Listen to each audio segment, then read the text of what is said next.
Welcome, everybody, back to another episode of the Nimrod Pod. I am your embattled host, Lou Stump, alongside my brother in arms, Chet Lifkin. And the main topic of today's discussion is Make America Healthy Again. We are going to dive deep into preventative medicine, the latest HHS developments, and much, much more. But to enlighten us Nimrods on the science behind the MAHA movement, we have brought in a true expert in the field. He has many leather-bound books, and his apartment smells of rich mahogany. Some call him a generational talent, others call him a savant, but we at the Nimrod Pod are lucky enough to call him a close friend and confidant. This is his first appearance on the show. Please welcome to the program, Mel Goodman. Hello, everyone. My name is Mel. I appreciate you, Lou and Chet, having me on this podcast. And I'm blessed to be able to call you guys friends. And I'm excited to share some information with the listeners and ultimately get to the bottom of some of these issues that are going on in society. Awesome. Well, hey, I want to dive right into preventative medicine, the backbone of the MAHA agenda. Now, the difference between alternative medicine and traditional medicine is that alternative medicine takes a holistic approach to health diagnosis and treatment. And I want to start off with the baseline building blocks for human optimization, nutrition. So, Mel, how does nutrition impact overall health and wellness? Take us on a journey. Well, like you said, it's the foundation, it's the building blocks. I really want to dive into proteins, carbs, and fats, just because, those are the building blocks of everything that you ingest. And you hear different things. You hear different people saying, oh, you need this, you need that. But I really want to go into what the units of each of these substances is and ultimately how to best ingest these. And so just to kick it off, I'll start with proteins. Proteins eaten in foods are categorized as just protein, but what is that? They are chains of amino acids. You have your essential amino acids that you have to get from foods and your non-essential ones that the body makes. And so the goals of protein after ingestion are muscle growth and repair, bone health, immune function, hormone production, and they act as enzymes as well. And so these enzymes catalyze reactions, ultimately leading to digestion, metabolism, these other things that your body has to do. And so that's why when you see somebody like that influencer who decided to do the all vegan diet ends up dying because all he did was eat fruits and vegetables, it's like you need carbs, you need fats, and you need proteins. You need them all. You need a healthy balance between them all and a healthy balance of exactly what units you are getting from those. So as most people know, carbs are the main source of energy, followed by fats and then proteins. Carbs are molecules of carbons, hydrogens, and oxygens for those that do not know that. And so there's monosaccharides like glucose, and there's complex polysaccharides like starches and glycogen. One of the, well, I guess the functional unit of that you get from carbs and now also fats as well is ATP. That is the unit of energy that the body runs on. There can be misconceptions with this, but ultimately these reactions catalyzed by proteins in your body, you get the most ATP from carbs and you also get some from fats. And for example, when you go on a fast and your carbs start to deplete, that's when the fats step in and they take their goal. And that's exactly what you would call, fat burning. And so glucose is turned into ATP by a process called glycolysis, the citric acid cycle, and oxidative phosphorylation, also known as the electron transport chain. And for those that you do not know, the mitochondria is the powerhouse of the cell. And this is because through glycolysis in the citric acid cycle, NADH and FADH2 are made. And ultimately, through the electron transport chain, about 34 molecules of ATP are created. And so, as I already mentioned, in the absence of carbs or when carbs are depleted, that's when fats are used. The way in which you get ATP from fats is when it is metabolized by a reaction into something called acetyl coenzyme A. And this only creates a very small amount of ATP per reaction. And so getting into more of the diet itself and not the units, healthy carbs, complex carbs like whole grains and fruits and vegetables, that's what you need to prioritize the majority of your diet off of. But there are also unhealthy carbs like simple sugars, breads, cookies, sodas, high fructose corn syrup, which I'm glad people are starting, like RFK, are starting to finally crack down on. But all of these carbs cause blood sugar spikes. So it's just a matter of how they spike. So blood sugar spikes, bad ones from the unhealthy carbs, can cause fatigue, brain fog, and mood because your blood sugar increases immediately and much higher than when you have these complex carbs that are, um, they make the blood sugar, slowly increase and slowly decrease.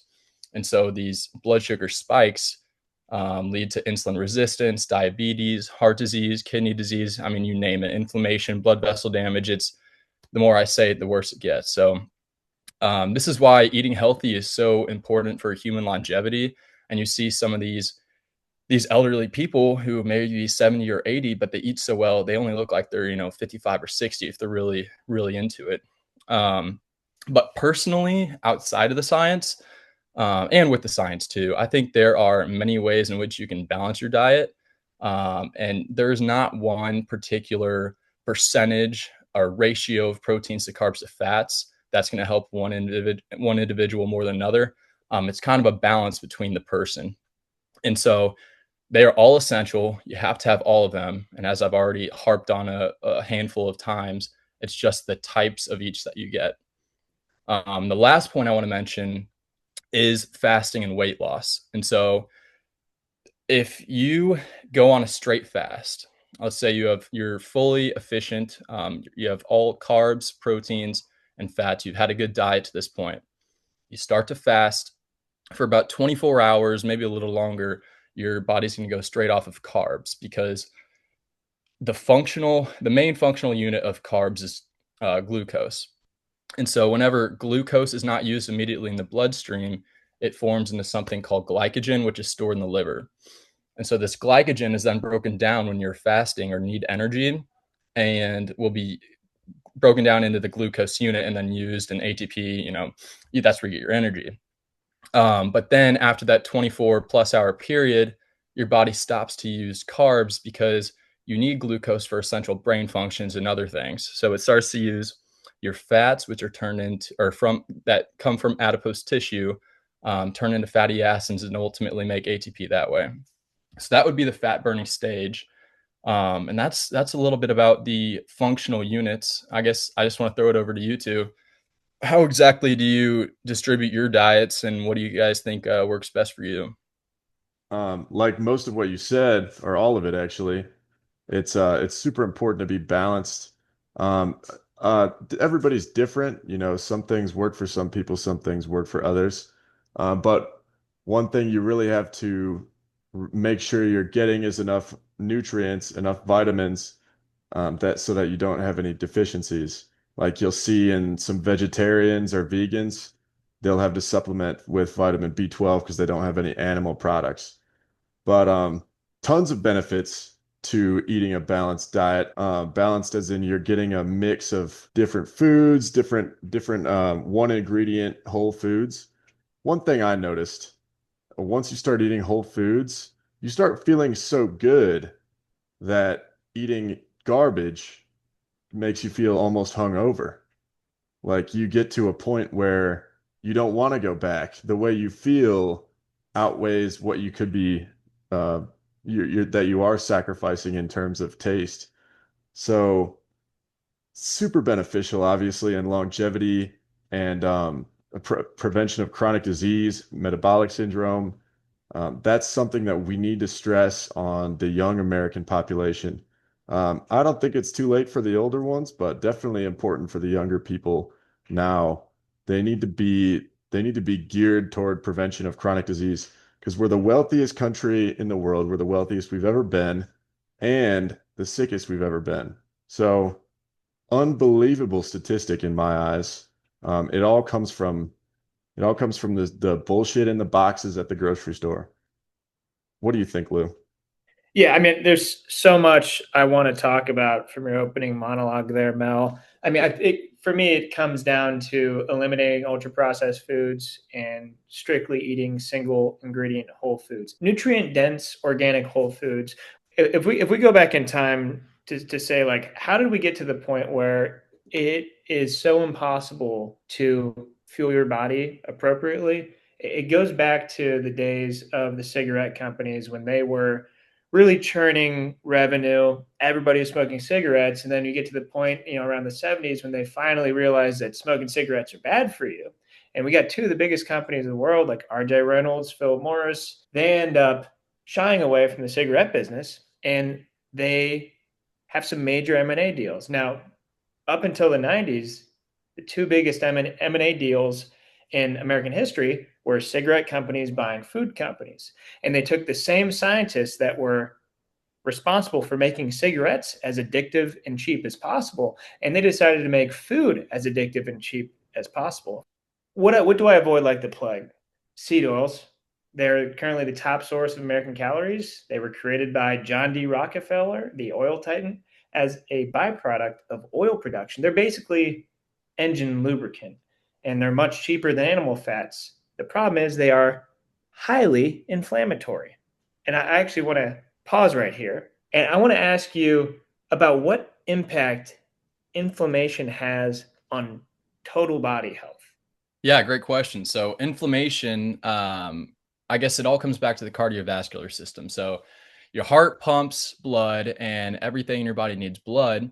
And it's inflammation, it's cholesterol, it's these things that keep your body from doing the thing that it's supposed to do, which ultimately leads to high blood pressure, heart disease, all these terrible things that people see earlier and earlier nowadays because of things like seed oils. And this is why people are in America, especially, are extremely unhealthy. They're obese. They're addicted to these things. And by the time they're 40, they're having, or maybe even 30 sometimes, they're having heart issues. So inflammation is just a killer on the cardiovascular system. And that is ultimately the system that keeps your body from being healthy lifelong. It keeps you from humanity from having longevity. But to continue on here, if I could give two pieces of advice, it is diet and exercise.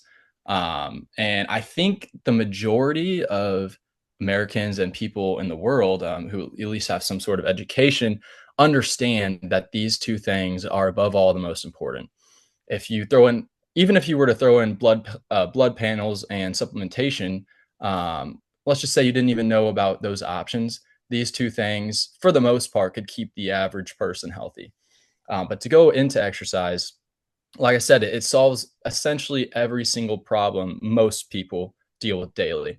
Helps mental health, sleep, mood, memory, tension, bone strength, all these things that make life easier on the day to day. And then also longevity's sake, bone strength. I mean, people who are elderly, they fall and break their bones so easily because of things that not always, but could to some sort of extent be saved with a healthy living beforehand. Um, and so many sources have different ideas on how much exercise you need or what types of exercise to do. But ultimately, as long as you're getting cardiovascular exercise and weightlifting, your body and your circulatory system should be strong at this moment. And as long as you continue to do that, ultimately, hopefully, until you grow of old age. Which brings me to another point. Aging, as we all know, is very real. To my personal opinion and the knowledge that I have taken, I think this is unavoidable just in the way our cells were created. And Stanford actually had a recent study saying that human bodies have two rapid states of aging, one in our 40s and one in our 60s. And these are essential times that obviously are unavoidable, but can be lessened in terms of the damage you have when you get older if you have a good diet and keep up the exercise. So I guess that brings me to my question for you, Lou and Chet. What types of ways do you exercise? What do you prioritize in particular? And do you do it for now, later, both, or what? 100% Mel. And before I jump into the exercise, I want to just touch back on a point you made there that I think is very true and not talked about enough. People that are overweight, people that are addicted, or people that love their processed foods. It's not that they just like them.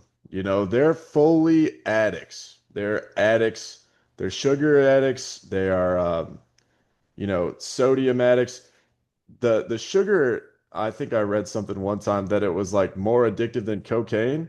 And you definitely recognize it, if you come off a high sugar diet and you have basically withdrawal symptoms, and then eventually you'll feel better. But these people are addicts. So there's not a better time than now to reach out with resources to help them.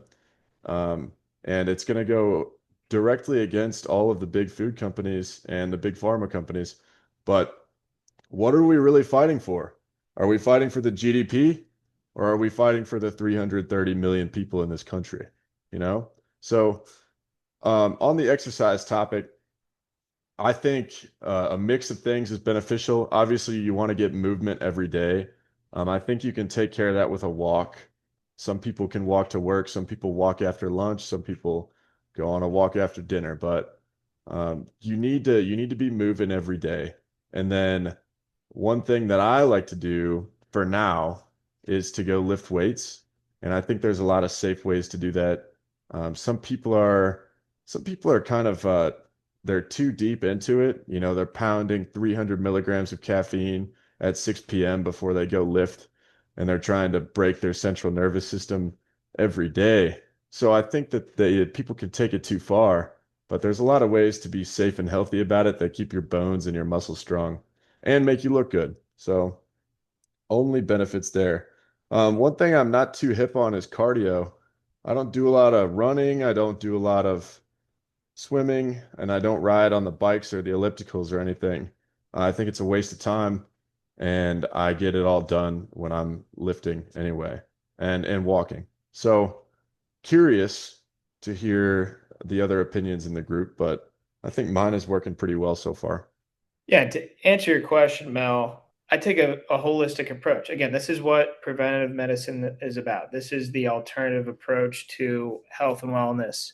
There is a holistic approach that you have to take, and it is diet, lifestyle, exercise, and human interaction. You need all four of those things to live a healthy life. There's a difference between health span and lifespan. Lifespan is how many years you live. If you look at all these fucking Asian countries where they live until they're 110, but they're hardly functioning and they have hunchbacks. That is lifespan. I want to be as healthy and alert as possible. I want to feel great. I want to be present in my family's lives for as long as possible. I don't want to just be living on a ventilator for the last 20 years of my life. I want to see how long I can thrive. And to put a bow on that thought, there's only one person who decides life and death, and that's Jesus Christ. That is our one almighty God. And people like to play God and try to push it as long as they can, but they're literally just fucking walking skeletons like Biden. I think that's fucked up. Live a full, enriching Christian life. That is what you are commanded to do by your Lord and Savior. All that to say, I think diet and exercise are the two most important parts. When I look at exercise, you need to do a little bit of everything.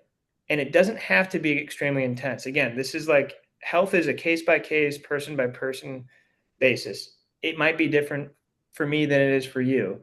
But some of the non negotiables are lifting heavy weight. Heavy weight is a relative thing, but you need to be lifting weight. You need to be doing resistance training. Now, resistance training doesn't mean getting under a barbell and putting 300 plus pounds on the bar and squatting up and down and destroying your entire lumbar. There is a difference between training smart and training hard.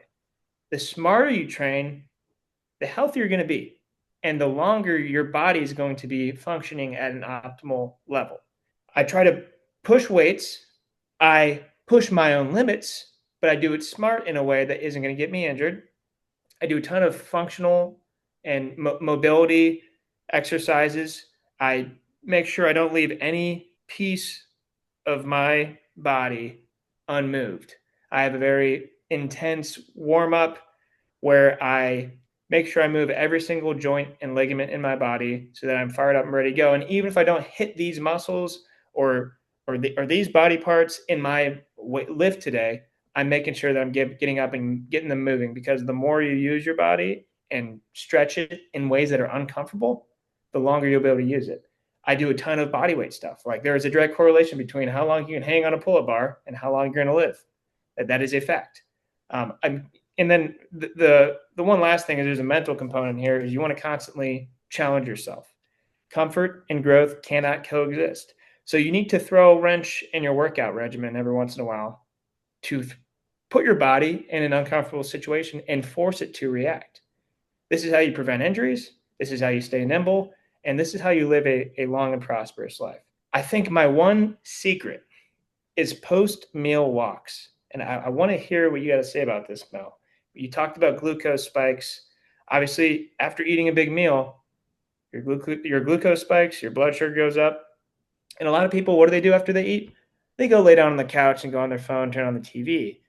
And there's a subsequent crash. And when you have that crash, it reduces your recall and essentially just makes you dumber, especially if you're eating these ultra-processed foods and not a delicious whole food, nutrient-dense diet.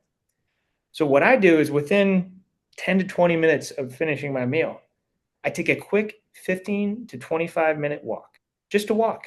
It's not about how far you walk, how fast you walk. It's just about walking at the right time.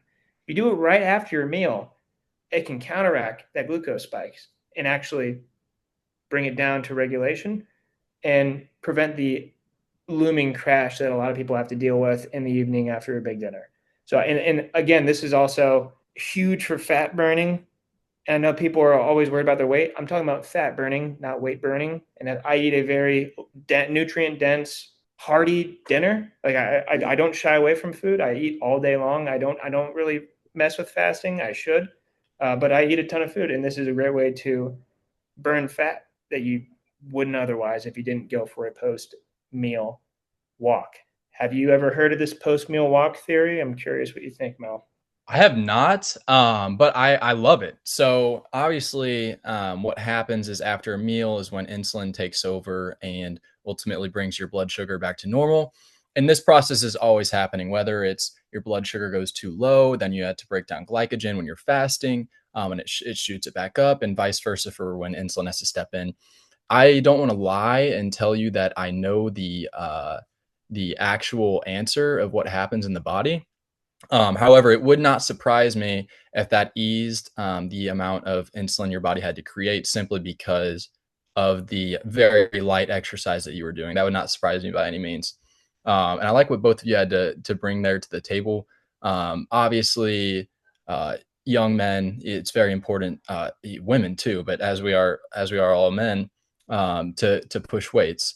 And I'm a big believer in cardiovascular exercise. It doesn't have to be much. It really doesn't have to be much, but I would challenge everyone out there to get, oh goodness, whether it's walking, biking, elliptical, running, some form for five plus minutes, 10 plus minutes a day, which most people can certainly do. But I would like to move on to blood panels and supplementation.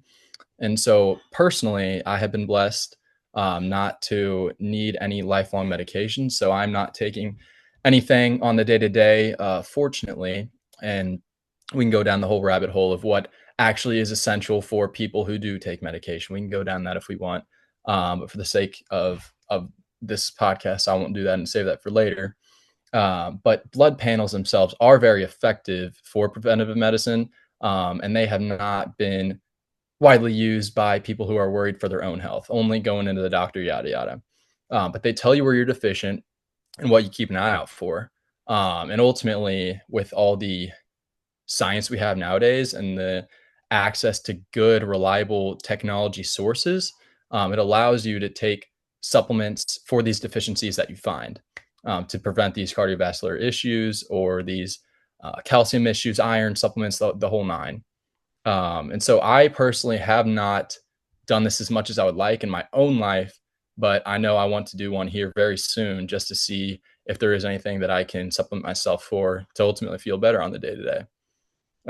The one caution I always have in the back of my mind, whether it's a supplement or something people use for working out, is whether or not that supplement, that widely taken supplement, is more helpful or harmful.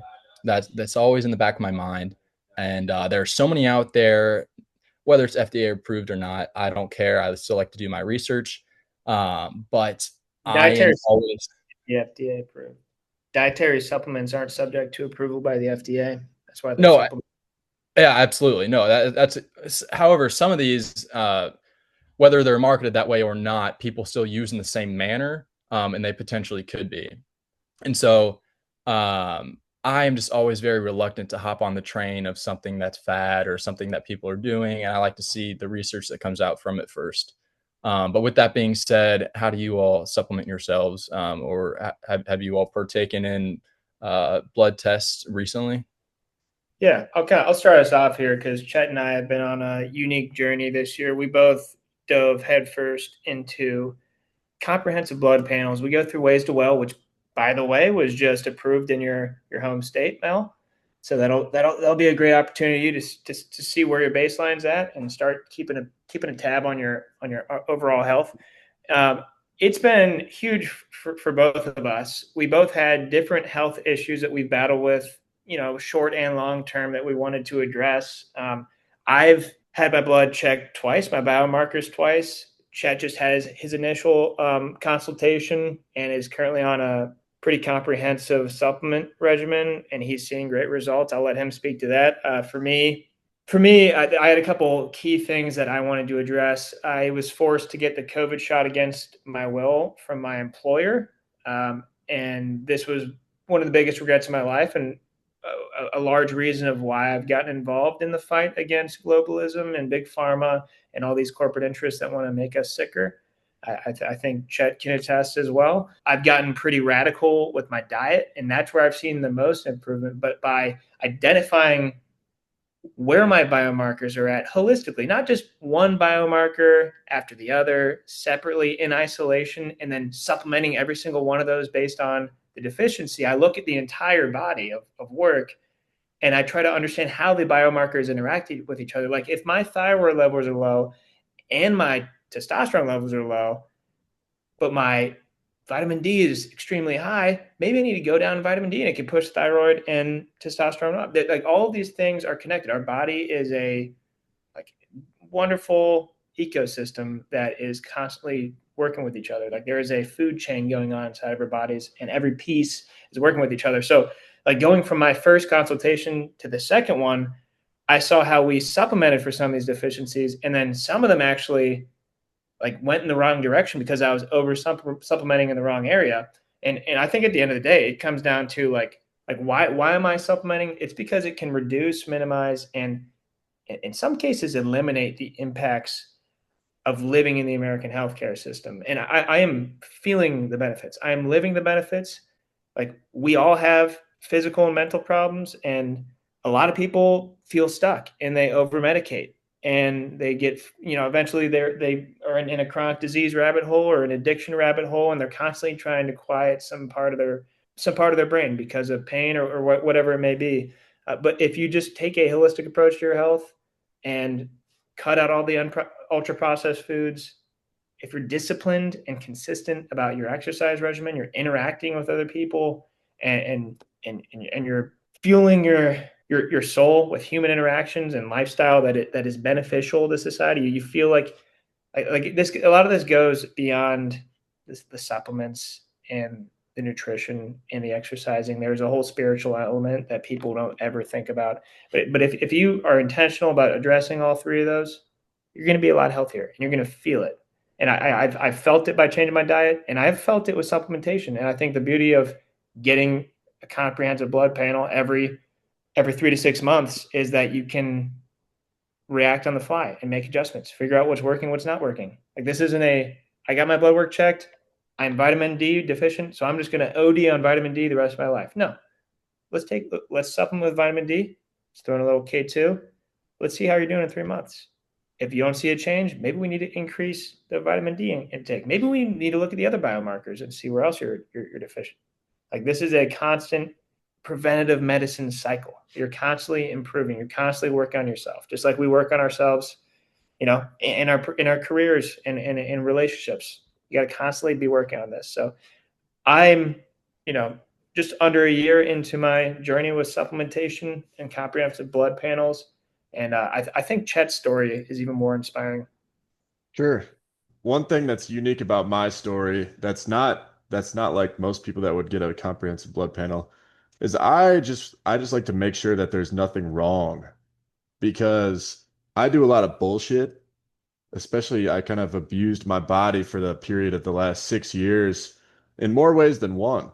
So I like to make sure that everything's still running all right, and I'm not feeling any effects that I could get away from by changing my lifestyle. But my report came back. It wasn't a lot of deficiency. There wasn't really anything that drew a flag except for an overage. I was taking too much vitamin B12, and I found the supplement that was doing it, stopped that, and I'm feeling a lot more like I'm back at normal levels. So that's good. I am going to go back in and get checked again. I haven't changed too much else than that, but just trying to reach optimum health. A lot of people, they don't realize that something that they're feeling has to do with the nutrient deficiency. It could be metabolic syndrome. They could be on the road to chronic disease, but they also could just be feeling fatigued every day. People could have achy joints. People could be fatigued. People could be anxious. People could be depressed. And I strongly believe in a link between your physical and mental health. So getting a comprehensive blood panel, looking into your biomarkers, finding your deficiencies, finding your possible overages, your elevated levels, and taking those under control. That's very powerful, especially in this day and age, the day of anxiety, where everybody's dealing with mental health struggles. Then you take control of your health. A lot of people could benefit from a comprehensive blood panel. A lot of people feel lost with their health, especially people in a lot worse places than the three of us. Three young, strapping young men are in a lot better place than some older folks that are dealing with current health conditions.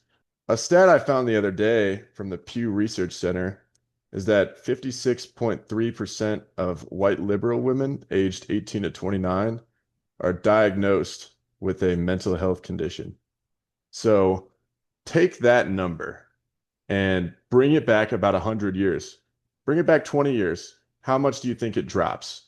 You know, maybe 5 to 10% of people 20 years ago in that age group, in that political demographic, were diagnosed with a mental health condition.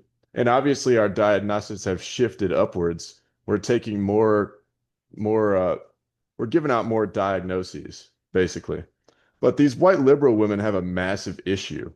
And a lot of these things could be solved. You say they're crazy. You say liberals are crazy. They're so stupid. But let's look at the root cause, right? These are people too. They can be fixed. If we get to the core of what's going on, I guarantee 100% of the time we'll find nutrient deficiencies. 100% of the time. So, how important is this? This might as well be the only important thing that anybody's ever said. This might as well be the only thing you've ever heard, and you'd live a pretty good life. If you knew that you needed to eat whole foods and you needed to check your blood and make sure you don't have deficiencies, everybody would be way better off. We'd all live to be 100. So that's just to underline the importance of this out there, Nimrods. Get it together, go to Ways to Well, cough up the money, and do it. Yeah, and it's not about going to Ways to Well to get your supplement routines, to figure out like where are your deficiencies. And these deficiencies aren't just a product of your environment. They're in some cases genetic. They're in some cases the result of a vaccine or medical injury, which has happened to countless Americans, but people are afraid to talk about it because they get alienated. It could be because you've been eating ultra processed food your whole life and seed oils and all these chemicals made in the lab that aren't real. Like fresh foods have molecules that heal your body, change your gene expression, fortify your immune system, feed your microbiome, which your microbiome makes 95% of your serotonin. And if you're not fueling your body with good things, and if you're not eating these nutrient dense foods that God put on the earth for you, you're setting yourself up for failure. So I don't want to hear any bitching and moaning about your mental health issues if you're sitting on your couch eating Twinkies at 5 p.m. on a Tuesday. I don't want to hear it. Take your health seriously and stop bitching about all your problems. I see people that are literally have like life-altering depression and anxiety. They can't even move. They can't even function in public because of these mental disorders that they have. But they do nothing about it but bitch and whine. And this again is the victim mentality that we've all been taught in school. This is again the brainwashing, and by not fueling your body with the appropriate vitamins, minerals, and nutrients, you then make yourself dumber. Like they're purposely. It's like when Anakin Skywalker got cut up by Obi-Wan Kenobi, and Emperor Palpatine puts him in this archaic suit. You like if you watch Star Wars, you see all these incredible robots and these cyborgs that are just extremely capable, but Darth Vader has this clanky suit he can barely move in. It's because he's suppressing him. He is suppressing his power and making sure he can never reach his full potential. Because if he reaches his full potential, he will overthrow the emperor. It's the same thing in the global health system, especially the American health system. They want to make you sicker because it'll make you dumber. It'll make you less likely to stand up against all the bullshit they're pulling on us. So that's why it's important to take your health seriously in a holistic way. You have to do all four things: diet, lifestyle, exercise, and human interaction. How can you take those a little bit more seriously? I think both of you are absolutely right. Those four things are essential. Chet, I love how you said that these issues, these mental health issues, could be solved with good dieting. I believe good dieting and exercise and these psychosocial interactions, all three of these things combined together with a little bit of help from positive help from peers and hopefully father and mother figures in their lives, can ultimately make mental health a less prominent issue we have to deal with in society. And moving forward, I'd love to talk about, as we're already on the topic, psychoactive substance use, highlighting nicotine, alcohol, and kratom as three that I really want to dive deep into. And so I'll go ahead with nicotine. So it's been around forever. It got very popular in recent history with the cigarette industry, which, as we all know, was used to target people's addictions. It increases calmness and relaxation in the short term, but it's funny because there's something called Nesbitt's paradox, where while it increases calmness and relaxation in the short term, long-term use leads to nicotine just leaving the feeling or the user feeling normal. And so there's no doubt about big tobacco's use of the perfect amount of nicotine in their products to keep people buying more and as much as possible. However, far fewer people nowadays are smoking cigarettes. They have moved on to these newer products such as nicotine pouches and other inhalants that have nicotine in them as well. And so I'm a big believer that inhaling any sort of thing that is not air or something of the sort as a humidifier, I believe all that stuff cannot be beneficial and will at some point lead to what could be lung disease. However, I am a proponent at this point in my life of nicotine pouches. I just started using them about a year ago, mainly for recreation. However, I do feel an overwhelming sense of extroversion in addition to the extroverted person I already am whenever I use them. So for example, when I came on here, I just threw one in just so I could get the wheels rolling and hopefully talking a little bit more confident. Although nicotine pouches have far fewer chemicals and no known carcinogens in them, nicotine as a drug does raise blood pressure in the short term. And with that being said, will also, after studies are conducted over a long period of time, show that this will also probably continue in the long term. Alcohol, also known as ethanol, is a poison, and if administered directly into the bloodstream, it would act as such. Ethanol decreases glutamate in the brain, which is why learning and memory are impaired the more that you drink. It also increases GABA, which creates the sedation and reinforcing effects. It affects literally everything. Also affects dopamine, reinforcing the use to want to use it, as well as the sedation effects, and even endorphins or opioids, further leading to that reinforcing effect. I can confidently say all four of us would be considered under the current guidelines as having an alcohol use disorder. However, I think that this, for example, if we went out, we would more than likely on a whole night have more beers than the criteria and therefore having a disorder. But that just is not the case in terms of society and young people. And we got to always consider the psychosocial, the interpersonal interactions that just something as similar as a beer can bring people together, have conversation, help mental health in that way. Um, so sure, I would love to go and grab a beer and watch a game with somebody on the porch. But I think I'm more addicted to the social routine than I am the drug itself.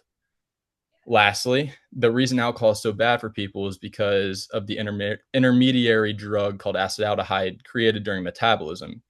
Acetaldehyde is the reason for Asian flush and why people's cheeks get red. Asians of the majority of the population primarily have fewer acetaldehyde dehydrogenase receptors, and that's why acetaldehyde is built up, and you can see the flush on them much more than you can other people. Although the same thing can happen in people of any sort of ethnicity or race. Uh, and with that being said, I would also like to point out the liver health of people who drink ethanol. Cirrhosis is when essentially parts of your liver are dead in terms of not functional anymore. And before cirrhosis, there's something called fatty liver, which is reversible.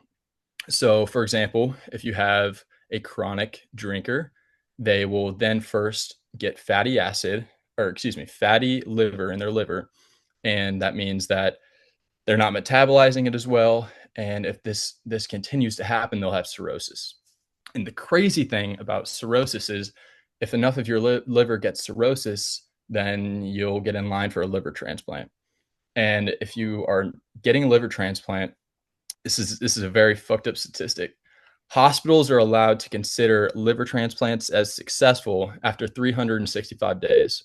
So what they can do is put you on life support, essentially, keep you alive in the hospital if it was an unsuccessful liver transplant, and kind of let you off the plug after a year, and ultimately let you die if your body cannot sustain this new liver, which happens relatively frequently, but it's still considered successful. And that's why liver transplants have a very high success rate. It just is not, it is not the lifestyle that people probably want. Moving on to kratom, it is derived from the leaves of a tree of the scientific name Mitragyna speciosa. The active compounds in kratom are mitragynine and 7-hydroxymitragynine. These compounds interact with opiate receptors in the brain, which can create opiate-like effects. In low doses, it can act as a stimulant and increase energy and alertness and sociability. In moderate doses, it acts as a sedative, which can cause pain relief, relaxation, euphoria. And like most drugs, at high doses, it can have adverse effects, even overdose symptoms. I don't know where you all stand with kratom, but I would consider its addictive effects similar to alcohol. It has potential for addiction, but it's on a case by case basis and really depends on the person using it, the ways in which they use it, and the settings in which they use it. Like any other sort of drug in moderation, not any other sort of drug, most drugs in moderation, they can have good positive effects. So where do you all stand with all three of those? Yeah, I mean, I'll just kind of come over top with a couple key corrections there. So, kratom is not a drug; it is a recognized dietary supplement. Therefore, it cannot be regulated by the FDA. And this is before kratom was not introduced in the United States until 2010. This is after the grandfathering laws that made coffee grandfathered in and restricted from any regulation, and nicotine, so many other psychoactive substances. So, like, kratom earned its way into the dietary supplement category. And there's a couple key things here. Kratom is a cousin of the coffee plant. Mitragyna speciosa obviously is the technical name for the kratom plant, but there are 40 different alkaloids in kratom. The main active compound in kratom is mitragynine, but what makes kratom so magical is the combination of all these alkaloids together. Like, if you look at the bottle, they measure the strength based on the milligrams of mitragynine, but it's not the mitragynine that gives you the full multi-purpose relief. I'm talking enhanced focus, improved mood, sleep aid, pain relief, stress relief. Like, it is literally your one-stop shop for relief. Like, no matter what your problem is, there is an answer depending on how you take the kratom. So there's 40 different alkaloids. Mitragynine is one of them. This is the one that you see measured on the bottle. 7-hydroxymitragynine is another one, commonly known as 7-O, and I'm very ecstatic that the FDA, with the support of RFK, has come out against 7-hydroxymitragynine. Now, what is 7-hydroxymitragynine? It's different than kratom. So 7-hydroxymitragynine is one of the 40 alkaloids, but on any natural kratom product that comes from the plant, you can even look at the bottle, it is less than 0.05% 7-hydroxymitragynine. Now, what is the 7-O product that you're seeing on the shelves at retailers? It's not kratom. It is a semi-synthetically derived 7-hydroxymitragynine product. So it is a compound. It is one of the 40 alkaloids that comes from the kratom plant that is synthetically replicated and concentrated. So you take a little nibble, and it has the exact same effects as an opiate. So this is what people are actually getting addicted to. This is what people are actually ODing on. And any true kratom-related overdoses that have happened in history are when they're also fucked up on pills and overdosing on alcohol at the same time. They blame it on kratom because Big Pharma has a big problem with kratom, because kratom is natural pain relief, natural stress relief. It is the solution to so many problems, and it targets the same opiate receptors in your brain that opiates do. The opiate receptor does not mean that kratom is an opiate. It targets the same part of your brain. So if I'm someone that was addicted to opiates, if I get off these opiates cold turkey, I will be completely miserable. And some could say it is impossible to wean off of these if you're not on a very meticulous program with a health professional. But what kratom does is you take it and you cannot overdose on it. Your body will reject it if you take too much. Similar to Tylenol, your body will reject it. You will throw it up if you take too much. It is not addictive. It is not habit forming. I'm sorry. It is not addictive. It is habit forming, just like coffee, but it's not addictive like nicotine. It's not addictive like alcohol. And again, it's not a drug. So this is a supplement. This is a non-drug that you can take, a literal plant that can quiet that part of your mind. It doesn't get you fucked up out of your mind, but it can quiet that part of your mind. Now, the amount of kratom you take can give you different effects. Like if you take 1 to 5 grams, you're getting a more stimulating effect. Like if you want to lock in and grind out a presentation for work or study for a big exam, you'd want 1 to 5 grams. Everybody do a podcast with your buddies, 1 to 5 grams, maybe twice. 5 to 10 grams is where it gets a little sedative. Up to 10 grams is such a small portion. When I worked in the industry, I saw people that were taking hundreds and hundreds of milligrams of mitragynine at a time because they had opiate addictions. Their tolerance was different, and they were able to consume all this. I would never recommend it because my body can't handle it. But they're coming off these opiates, and they're taking hundreds milligrams at a time throughout the day just to quiet that part of their body. But I know they're not going to overdose unless, God forbid, they start mixing with something else. So I think kratom is a magical plant. I don't do drugs. I've never done any nicotine besides a cigar on special occasions. I'm very selective about what I put in my body. And I think kratom is a gift from God. I think there are a ton of misconceptions because people, 80% of the peer-reviewed research on kratom was conducted by Dr. Chris McCurdy. This is one man out of the pharmacy school at University of Florida. And it's because of him that RFK Jr. took action on 7-O. He's the only one talking about it. He goes on the Andrew Huberman podcast and kind of as a call to action to the administration. Within a week, he's in RFK's office, and he's brought in as an official consultant on opiate addiction, 7-O, and kratom. Now the FDA is investing in research, like peer-reviewed research, and the results are coming back phenomenal. And now we're going to have regulation that's going to make this as safe as possible. So it has to be natural leaf plant. It cannot be a semi-synthetic, like fake version, a chemically made version of kratom. And we're going to require all these manufacturers to be GMP certified, good manufacturing practices certified. FDA compliant. We're going to pass the KCPA on a national level. I mean, praying to God that we can. The Kratom Consumer Protection Act, which essentially protects the buying, selling, consumption of kratom in any state. It's passed at the state level. I want it to go national. We'll see if we can make that happen. But in this, it requires manufacturers to go through intense vetting and third-party testing that will make sure that it is the highest quality natural kratom plant that you can possibly get, and it protects consumers, and it puts an age limit on it.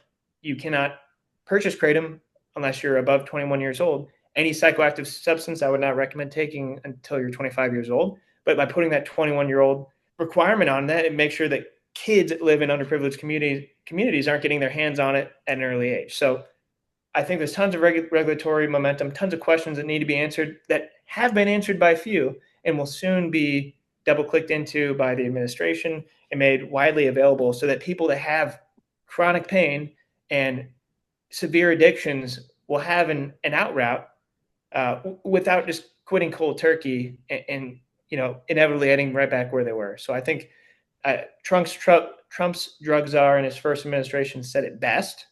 The harms of banning kratom far outweigh the benefits of banning kratom. And for that reason, the United States will never ban kratom because it will force a massive percentage of recovering opiate addicts right back into the pills. And that is what's killing the vast majority of Americans today. Lou, I want to jump in real quick. I want to clarify the misconception of the word I used, which was drug. Whenever I consider something a drug, I consider it as something that acts on a receptor.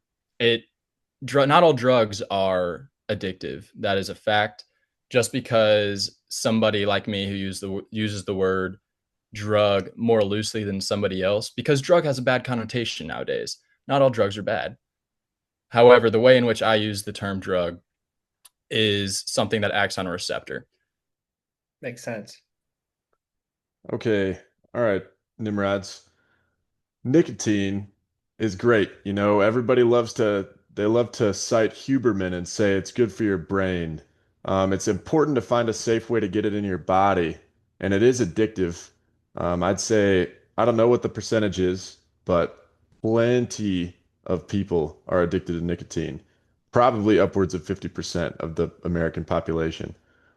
We were almost the first generation. Gen Z was almost the first generation to not have nicotine addictions until the cigarette companies divested and invested in the vape industry and consequentially the nicotine pouch industry. I love it. I got hooked. I don't see a reason to quit. I saw a reason to quit vaping. For one, it makes you look like an idiot. Two, it is definitely bad for your lungs. I think in 2040 or so, we're going to see a large swath of the population start to come down with mysterious lung diseases because of all those heavy metals, Chinese chemicals in the vapes that they were consuming. And like Andrew Tate would say, just breathe air. Just breathe air. You don't need to breathe your vape. You don't need your fruity air. So, bullshit. Um, I love my pouches though. I'm a strong proponent that it helps people be social, helps people focus, helps people get through hard times of their day, hard days of the week. So I'm a big proponent as long as it's safe. Alcohol wise, I think it's terrible what we do. I think we definitely all should be classified as alcohol use disorder because of the way that we approach a night out. I think that the amount of drinking that we do isn't the worst. It could get a lot worse than we're at, but it's unsustainable long term. But, there's time to figure it out long term. I do think that it was interesting that you said you're not as addicted to the chemical part of it. It's more about the routine, the ritual, which is a big thing in a lot of addictions. A lot of people that smoke weed are addicted to the ritual of it, where they get together with their friends and pass the pipe around, and it makes them feel good and laugh. So definitely interesting points there. I don't think alcohol use for us is a big issue. I think a lot of people are genetically predisposed to have alcohol problems, which are they're higher risk than others, but not the biggest problem in the world for us right now. Kratom wise, I think what is really important we get out there is information. And if that has to be through regulation, then so be it. I don't think the general populace is educated enough on anything for that matter, but they're not educated enough on kratom to make their own decisions about what they want to buy from the smoke shop. So people are going to go in there, they're going to see the pills of 7-0 on the wall and they're going to buy them. And then they're going to be subject to all the opiate addiction, opiate withdrawal, and they're going to be subject to the risk of overdose, especially if they're combining that with other substances, which people do. People do. If we have safe practices, if we have plenty of communication within the community, if we have leaf products on the wall to help people get off of their actual pills, their benzos and their opiates, I think that that's the best way out of this situation.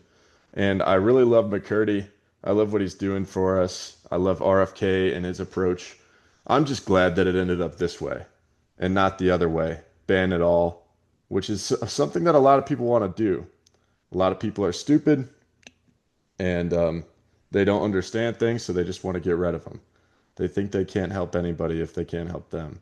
So, great approach to the kratom game. We just need to make sure people know what's going on, what the harmful aspects of it are, and how to stay away from the deep spiral that is 7-0 addiction. Yeah. And again, the whole thing is we need to educate people. We need information out there. We need to normalize having these types of conversations and invest in deep research to back it up.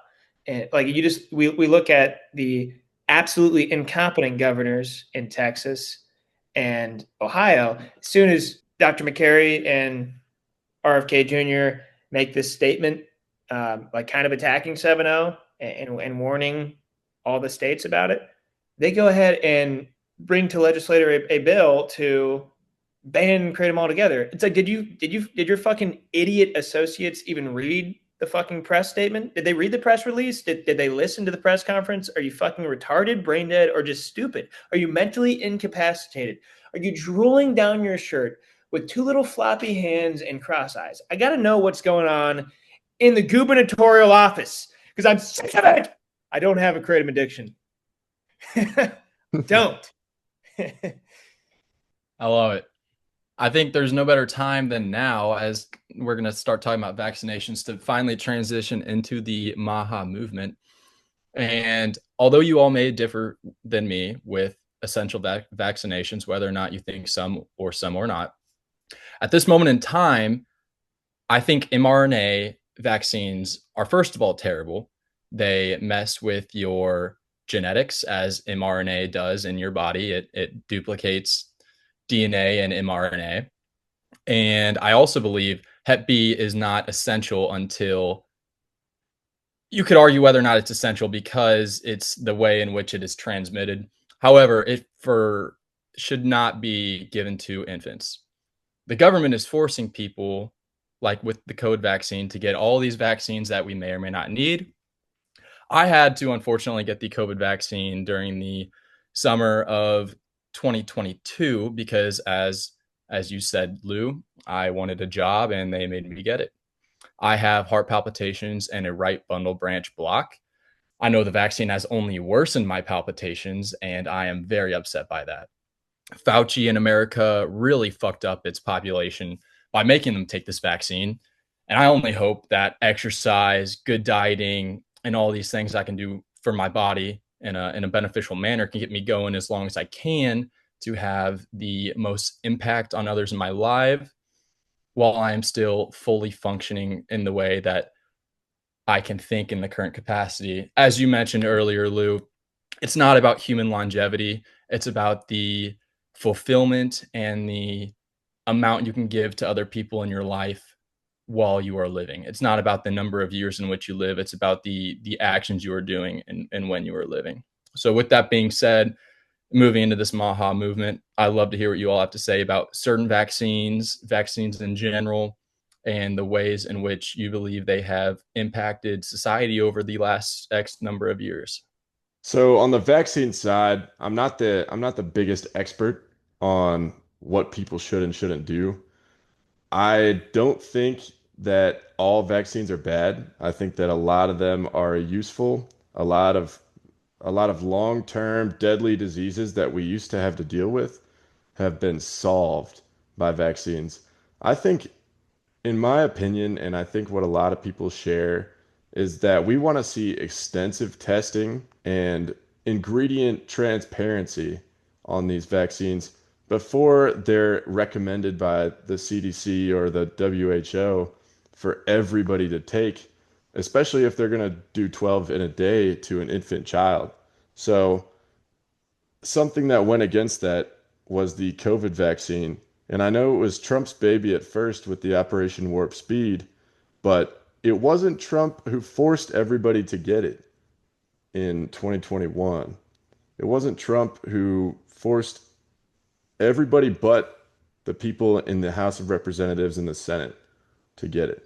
So I think if we saw more extensive testing, obviously that was a tough circumstance, and less illegal authoritarian action towards the general population, people would be a lot happier about it. Right now, there's a lot of distrust in the big pharma, the medical lobby, and especially, the food lobby is right there with them. So, how can we make people trust this lobby again? I think get them out of politics. But that's apart from the point. The vaccines, people should have a choice for most of them. And I think we should be fully transparent in what's in them. We don't want any aluminum. We don't want any mercury. And anything that's unnecessary can wait. If we're going to do Hep B at birth because it's sexually transmitted disease, it doesn't make any sense. So let's have a little bit of common sense. We can't have vaccine manufacturers putting any pressure on the CDC at what should be required. And we need to be smarter. Go ahead, Lou. Yeah. The whole problem here is that we've been lied to forever. Like they've been telling us that there is a correlation between the introduction of vaccines and mortality rates going down. But the real correlation, if you look at the chart, is mortality rates go down significantly more than any other time in history with the introduction of sanitation, like modern sanitation systems. Again, like I think for a long time, I was of the mind that not all vaccines are bad.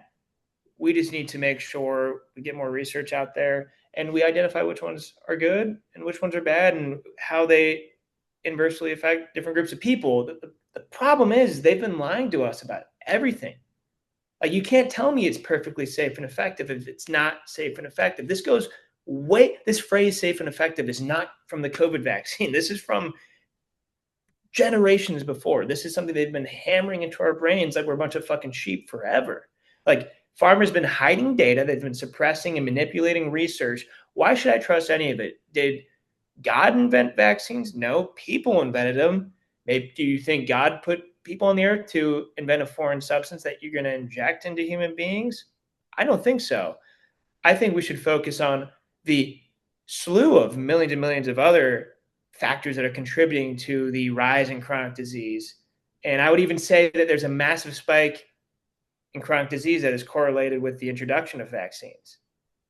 Like they're trying to pick the best story. What data tells the best story, and how can I isolate different groups? How can I avoid the double placebo test? We simply cannot trust it. Like the vaccine manufacturers, like the big pharma companies, are all over the schedule. Like they are lobbying so hard for the schedule, and they're pumping in infants as soon as they come out of the womb. I honestly don't care what age you're at. We shouldn't trust any of this shit. Maybe one day we will, but we cannot today. Because anytime a man gets in power and demands real research and it comes out, it's all horseshit and it's killing us. So let's stop worrying about that. We are the unhealthiest nation in the country. There are third world countries that are doing better than us. The Amish are doing better than us. And how many vaccines do they take? Zero. The Amish populations have nearly no autism or chronic disease because they don't vaccinate themselves. There's a direct correlation. We have like these we have control groups in America. We should start paying attention to them. We should start studying them, but they've been suppressed forever.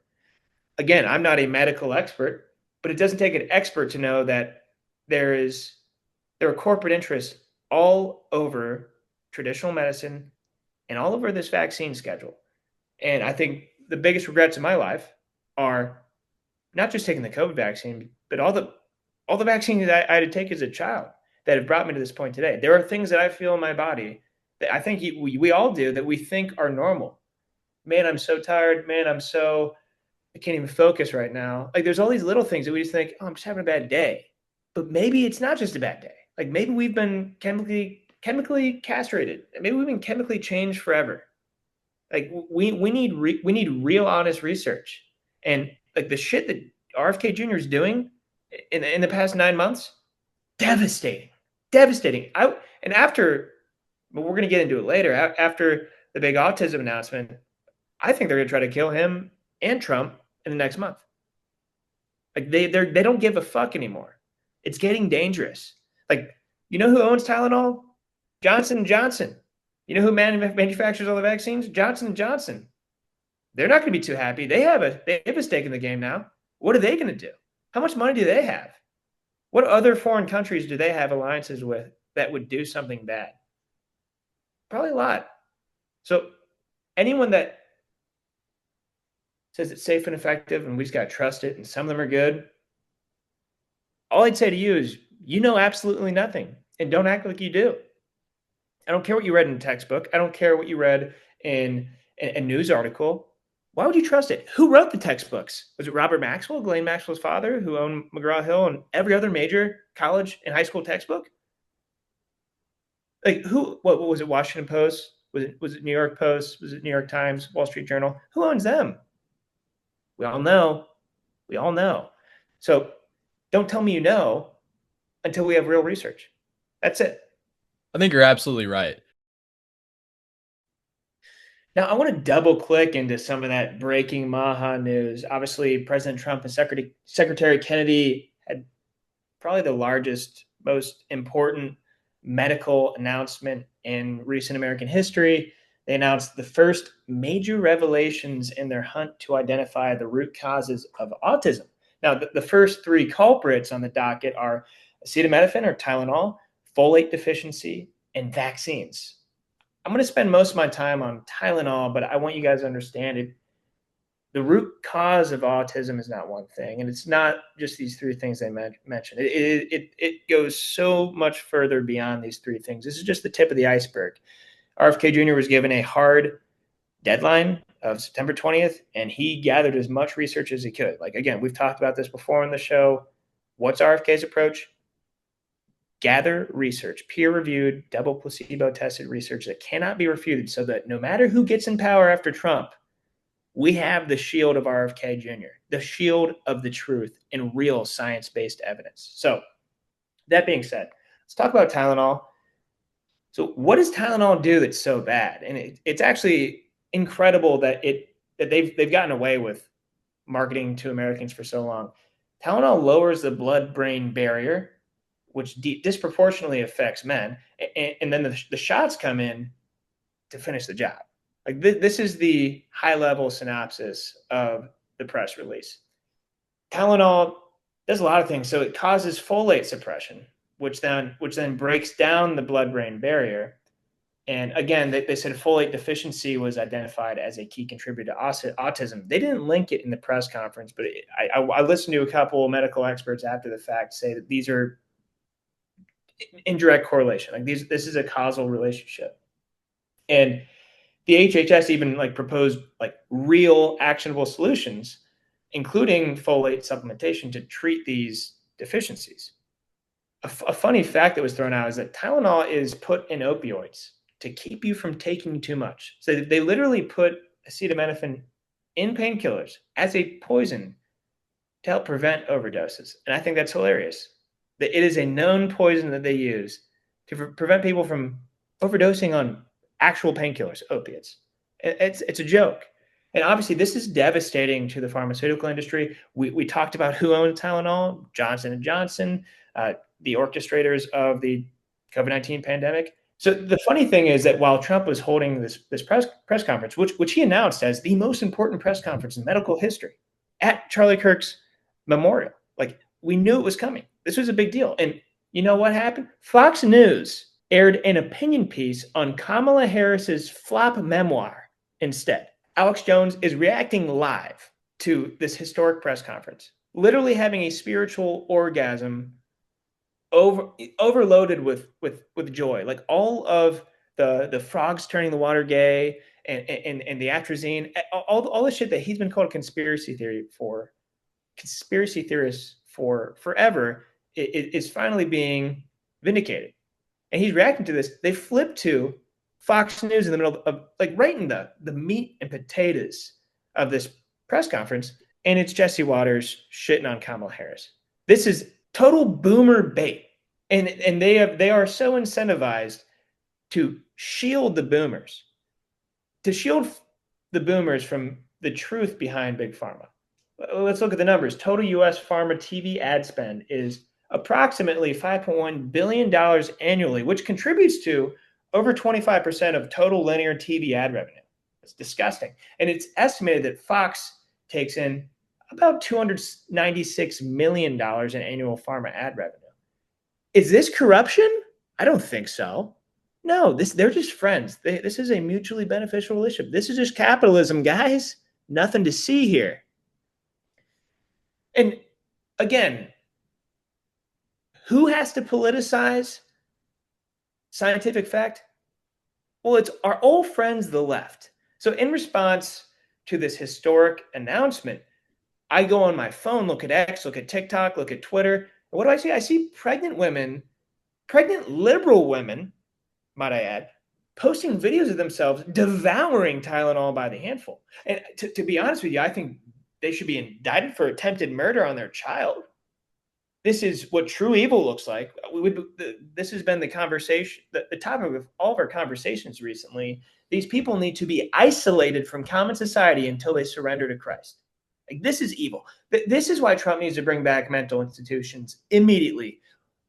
If we aren't going to go pursue offensive violence against evil, we must eradicate them spiritually and just kind of block them off from the rest of the world, because they are liabilities and they are the ones that are politically assassinating people for their point of view and for working for ICE and for just getting in the way of their tyranny.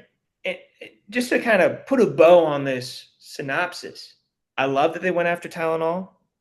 I love that they went after nutrient deficiencies, especially folate. Like, you should supplement with methylfolate. Stay away from folic acid, because 75% of Americans cannot metabolize folic acid. It is they sprayed all of the wheat in our country. They call it enriched or fortified wheat, but in reality, those that have the MTHFR gene, the motherfucker gene, they can't metabolize it, and it ends up actually giving you an insane folate deficiency. But I love that they went after Tylenol. I love they went after folate deficiencies. I love that they started to scratch the surface on vaccines. They specifically targeted MMR vaccine. They mentioned flu vaccine. They talked about the vaccine schedule for babies. This is all great, but you can tell they're building towards something bigger because they don't have enough research yet. I mean, we're very early in the administration. We haven't even completed year one, but we have to take our wins, but we have to keep their feet to the fire. Like, we are not white pilled. There's nothing Trump and RFK can do that is wrong. But we're not black pilled. Oh, woe is me. Fuck Trump. We need to elect Kamala Harris. That's a bunch of horse shit. We're not a panicking. We are a holding their feet to the firing, motherfucker. That is our job. Celebrate the wins and put pressure on them when they're fucking up. So if I don't see immediate action by the administration to go after the fluoride in the water, Pam Bondi and Susie Wilds, the former consultants whose number one client was Pfizer, blocked RFK Jr. by way of the DOJ from banning fluoride federally. They need to go after the pesticides and herbicides. They need to go after the psychiatric mind control drugs like the SSRIs. And most importantly, all vaccines, full stop. They need to give full transparency to the American people so that they can make educated decisions on their children's health and their own health. I can't imagine having a child today and not knowing what to do. You're getting all these pressure from experts, like people that are supposed to tell you right from wrong. And they're making you feel evil. They're making you feel wrong for making one decision or another when it comes to the vaccine schedule. Like, no young person that should have to go through that type of guilt and anxiety about their children's health. The problem is the people that are supposed to be experts are incentivized to sell it to you. They're incentivized to keep you on the schedule because they're not going to get paid. And the insurance companies will not fulfill the treatments that they bill them for if they aren't getting their patients vaccinated.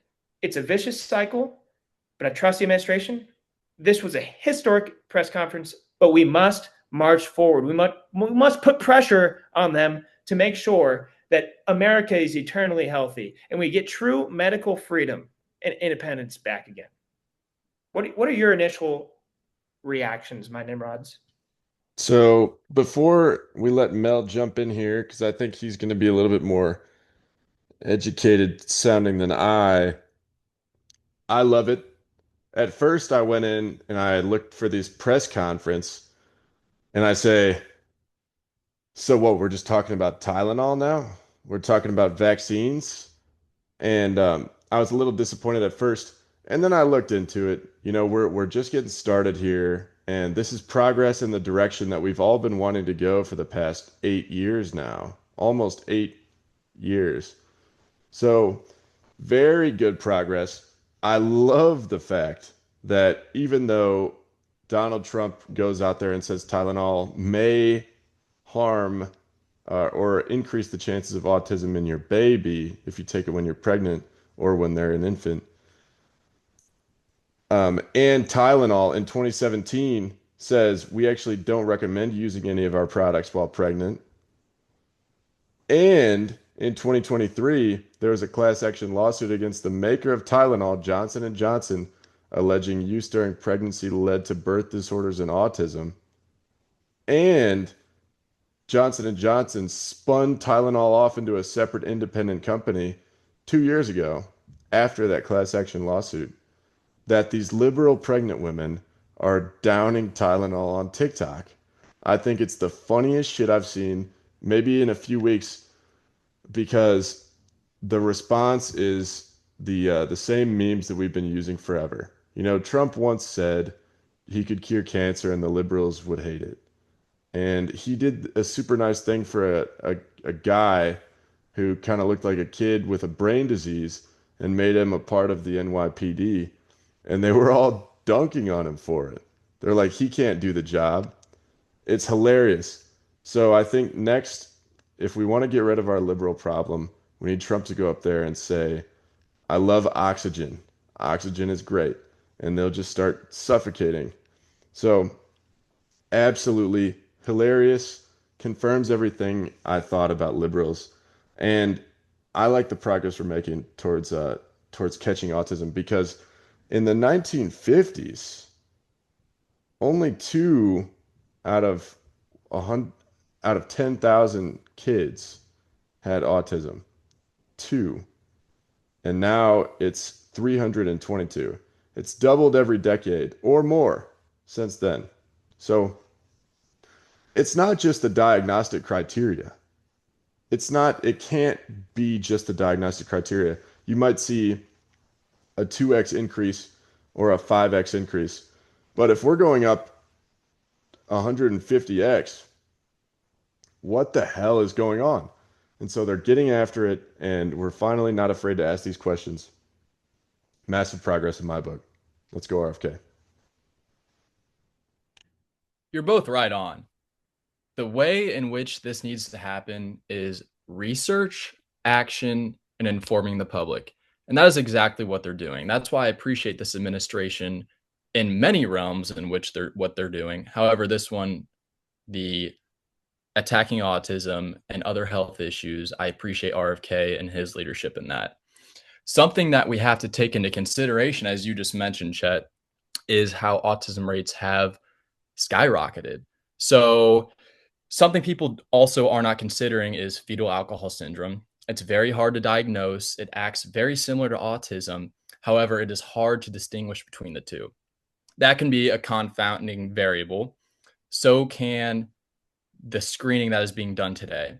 The screening for autism that's being done today is not the same as it was in 2000 and in 1930s. So screening is more prevalent now, and that would also lead to more people being diagnosed. However, these numbers are growing in a staggering fashion, which essentially says no matter what confounding variable there can be, it is not enough to say that these numbers are not skyrocketing. And so I do not have the answer. That's why I said research is essential. And it seems like they're doing it. And it seems like they're talking to doctors and scientists who are getting to the bottom of this. And that's really just what needs to happen.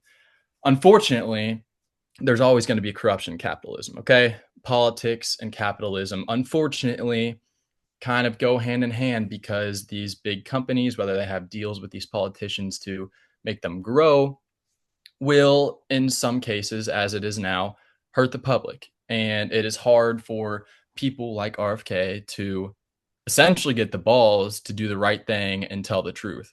And so, as long as they keep doing what they're doing, they are going to get to the bottom of this.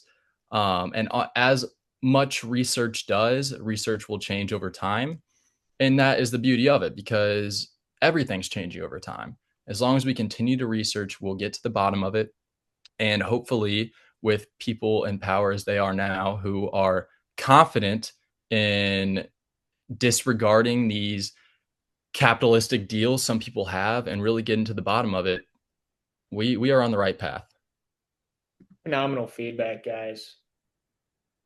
I want to direct our attention to another breaking news that we've talked about here on the Nimrod Pod. I'm curious to get Mel's take. Lab cultivated meat and dairy recently hit shelves nationwide. Two of the leading manufacturers are owned by none other than Bill Gates and Jeff Bezos, making lab cultivated meat and lab cultivated butter, respectively. And the good thing is, we put a lot of pressure on this immediately and amplified it. And over 12 states moved quickly to ban it from retail, which is great. But now Bill Gates is suing those states for banning it. And do these states really have a chance against the wealth and power of Bill Gates? I don't know. What are your thoughts on creating synthetically and artificially animal products in a lab? Before I even answer that question, the thing we have to think about is why? Why are we doing this? We do not have an absence of animals in which we can, kill and eat. We do not have an absence in the crops and the fruits in which we can eat. Our population is not too big right now for that to ever be the case. What it comes down to, as we just mentioned, is capitalism. People want to make money. It's cheap to grow these things. It's easier. You take out the middleman, you just do it yourself. That's what it really comes down to. It is comical in the fact that certain people are even pushing this because people such as RFK and the MAHA movement want people to be healthy. And if it costs a little bit extra money to be healthy, people are going to do it. People are going to do it and they should do it. So this is just absolutely upsetting that people even want this to be pushed. It is not going to be good for humanity. And I love that there's so much backlash because we do not have a need for this. We have plenty of good food for everybody to eat and be healthy that way.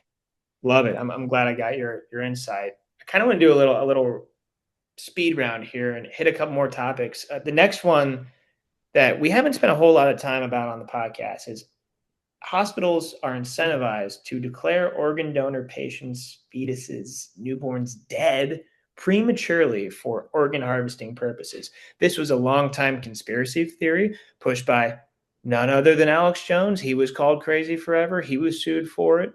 But the HHS, under the radar, no one talked about it when it happened, released a bombshell report and instructed the DOJ to go prosecute these people, these major hospital groups, for literally murdering people for their organs.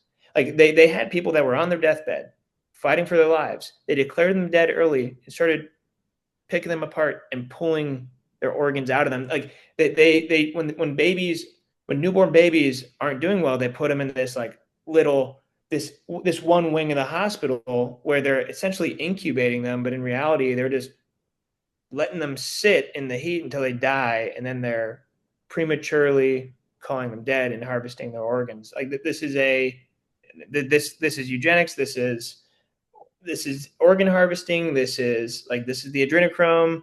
We have an adrenochrome shortage right now. If you couldn't tell by Ariana Grande and Ryan Seacrest's Face and Bodies. Have you heard about this? Like, I know you've worked in hospitals before, Mal. Like, what do you know about organ harvesting? Yeah, so absolutely. This is happening. It has happened. However, I do not believe this will be widely practiced going on in the future whatsoever. However, hospitals are still businesses. That is the issue. It's also a positive thing, though, because hospitals have to get money from somebody, and a lot of that comes with patient satisfaction and how they treat their patients. So yes, hospitals have definitely harvested organs. There are huge financial incentives for hospitals to keep patients alive and healthy. Medicare pays hospitals less for lower than average rates of patient readmission, and hospitals have decreased profitability and higher mortality rates. Hippocratic Oath says, first, do no harm. While I feel like there are a lot of magnificent medical providers out there, you're always going to have your bad apples in the bunch, as I think these people hopefully probably are. I've worked in healthcare, as you said, and I've seen firsthand good and bad practitioners. Most of the bad practitioners are simply lazy and lack ethics. These people just try and check off boxes and do the minimum required, and that's simply not how it should be.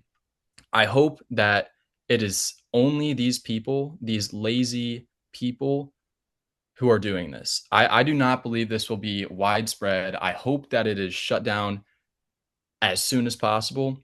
And I do truly believe that this will not be an ongoing thing simply because of the awesome app of X and other outlets that are letting the population know, and the people will talk, and Medicare and these other organizations that are funding these hospitals will have more of a spotlight on them to reward the good practicing places and the bad practicing places. Yeah, I'll add. Like, do you know why doctors push pregnant mothers to get C-sections? It's not because your pussy's going to get too wide. I hate to break it to you. It's because they want the placenta. Like, some people decide to keep the placenta and put it in a smoothie like a fucking freak. Maybe it's good for you. I don't know. It's pretty weird you're eating your kid. But the placenta can be sold secondary market for $150,000. You can buy it for a few $100s if it's your own placenta. But if you opt out, it can be sold for over $150,000. And the reason they want you to get a C-section is because when the baby goes through the vagina, essentially the placenta is considered null. It loses its nutrients, it loses its value. So that's why they want a C-section. I'm not sure if you ever heard that. When it comes to C-sections, there are some sorts of births that simply cannot be done as we would consider the right way. Back in the day, there would be babies that were not in the correct format to come out, and ultimately that lead to a death. So a lot of these C-sections are happening out of medical necessity, whether it's for the safety of the mother or the infant. However, I think you are right in terms it's these lazy people, it's these people who lack ethics that would ever consider doing that. However, let's not get that confused with the miscarriages that are a necessity. Any reactions from you, Chet, on organ harvesting? Yeah, yeah, I noticed that one doctor, the Indian doctor, posted on X. It must have been a few months ago now, and he was saying we need to expand the definition of death in relation to organ harvesting, so we have the chance to take these organs. And I mean, the more organs, the better. But that's just going to scare people from putting donor on their driver's license. And it did. A lot of people took it off after that. And people are starting to realize that these doctors are being shady about it. And they're trying to convince families to pronounce these people dead so they can harvest organs. But I mean, not my field of expertise. So I'll leave it to the expert down there, Mel and Lou, if you got any more topics. It's simply just hopefully something that can be fixed. I currently have organ donor on my ID because hopefully one day some medical student when I'm 80 and hopefully died without Alzheimer's will be able to cut into me when I'm dead because it's just the body I was borrowing from God while I'm here. I'm a big spiritual person. I believe the people that we are is our souls and we're just borrowing a body. So from my perspective, I have always wanted to be an organ donor for that reason, but these things scare me and they should scare everybody because what if you could still make a miraculous comeback? You know, it's I don't want someone to give up on me just because they want to help somebody else out when I still have hope. Yeah, why would you put a target on your back? Like nobody gets to decide life and death except for God. Don't give people the option. That's what I say. Um, appreciate your feedback there, Mel. And very high level, what is your 5,000-foot view of how the Trump administration is doing? Like, are you pleased with their progress? Or like, what are your biggest concerns? Do you have a specific call to action? What are your thoughts on how they're doing? I am pleased with the economic standpoint in which we are now. I think tariffs have been a hit in terms of where we could be with other administrations or other people with less of a desire to get things done the right way. When it comes to RFK, I think he's doing a magnificent job. I think he's been the best person on this administration in terms of getting stuff done and getting stuff done quickly. However, this year is the first time I have doubted my party. And I think it's because of some misinformation that may have come across in the first few months of the administration. I think there were a lot of things going on. I think this administration has handled things pretty well, but I just wish they could be straight up with the public and not have to go back and say, oh, we corrected this. And it just makes them look like fools. So I hope they turn the public information thing around. But I love the initiative and I love the plans they have in place. And I think it is for the better. I think it is probably the best route we could have had from that election. And what do you think?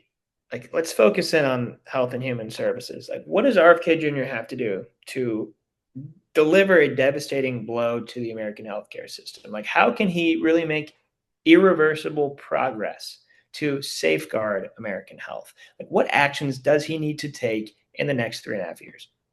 I think what he's done already is these stepping stones. And so with the dyes that he got out, with changing Coke to to real sugar, I think these are all good progressive steps in the right way. I have a feeling that this is just the beginning and that he's really going to get down to health and the things that we ingest. And hopefully they'll, as Trump has been promising, bring down the prices on drugs that people need and hopefully take all these profits away from big pharma because they are absolutely fucking people. They are making people pay so much for something that costs so little and it just really is hindering the public perception of of trust in government and these big organizations. And I think if they continue to address all these big drug related issues and food related issues, they'll be able to hopefully not only reach the public and give them good knowledge, but make real difference down the road that can hopefully not be reversible. Love it. And just final two questions. I'm going to make them personal. So, like, we all have different stories about how we broke free of the matrix. As someone who studied traditional medicine, like, what was the turning point for you? I would say it's this everybody wants to lose weight. They want to do it cheaply. They don't want to do the exercise. They don't want to eat well. People just want to take these drugs and take it the easy route. But the way in which these GLP-1 drugs work is they slow down digestive system. So food stays in your stomach longer. It makes you not feel as hungry. It's messing with your leptin and your ghrelin. And it's really just the cheater's way to get it done. Sure, some people need this, whether it's for diabetes, or if it's severe weight loss and they simply can't get it done without, which isn't always the case. But I can see some line there where I would maybe agree with it. But it really just comes down to healthy eating, exercise, a little bit of dedication and self respect. And whenever I saw the American people giving up on that and just trying to take the easy way and people are pushing it, it made me upset because I don't think that we should rely on medication to be healthy.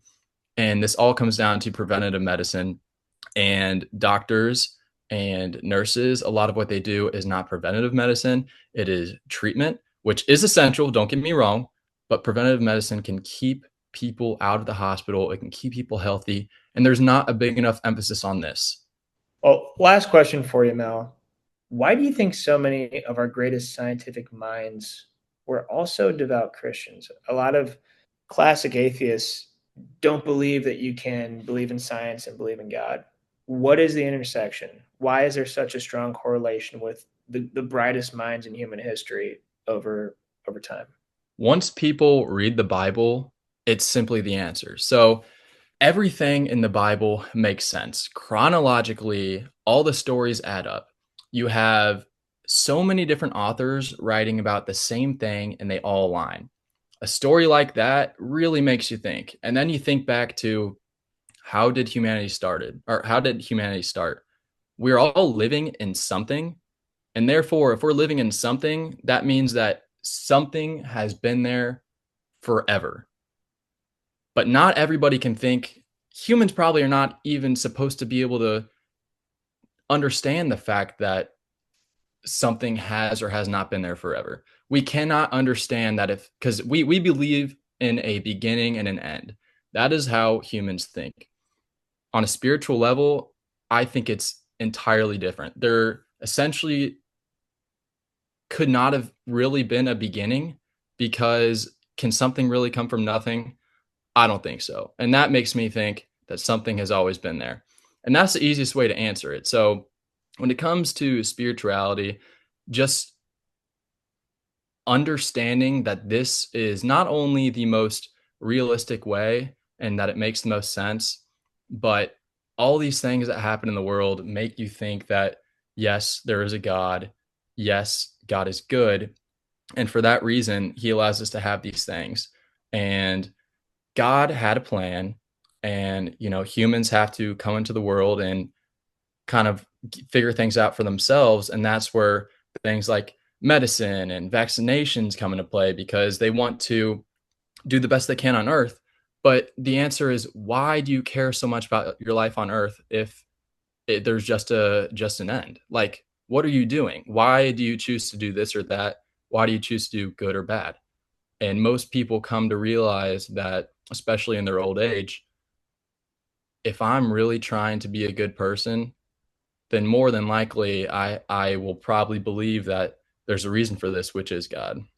That was a perfect answer. I think any true gifted intellectual comes to the realization that humans don't have all the answers. Like, if you truly are a smart person, you know that there's something outside of the spiritual, outside of the human realm. And that thing is spiritual. That thing transcends dimensions, it transcends time, and it answers all the questions that we don't have answers to. Because we don't have answers to much.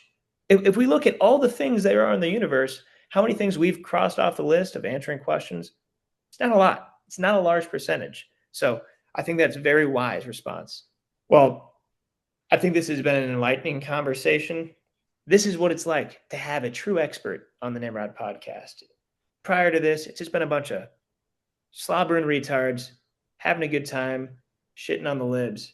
So this was an enlightening experience. So glad you could join us.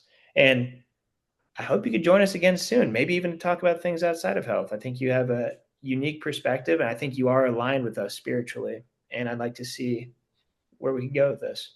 Well, I appreciate you all having me. It was a great time. I'm glad we got to get this information out and have a good gentleman's conversation, and hopefully people will be able to listen and truly to take to heart what we had to say. And I would love to take you up on that offer. Absolutely. And even though we're not experts, we are experts at the same time. We tell the Nimrods out there the truth, the whole truth, and nothing but the truth. And this is also the only place you can go to get it. Every other podcast is a grifter and a liar. We're the only ones that'll tell you the real facts. So thanks for listening, Nimrods. At the end of the day, you got to stop listening to the experts and start listening to the Nimrods. And I will say, coming into this conversation, I thought Mel was an expert, but he changed my mind today. He is undoubtedly a Nimrod, and we are so blessed to have him in the fight against globalism. We need the truth. We need to spread the truth. God has commanded us to unashamedly proclaim the truth, his truth. Let's continue to spread the truth. Let's continue to defy evil. And remember, the answer to 1984 is 1776. And if you want to fight globalists, you've got one!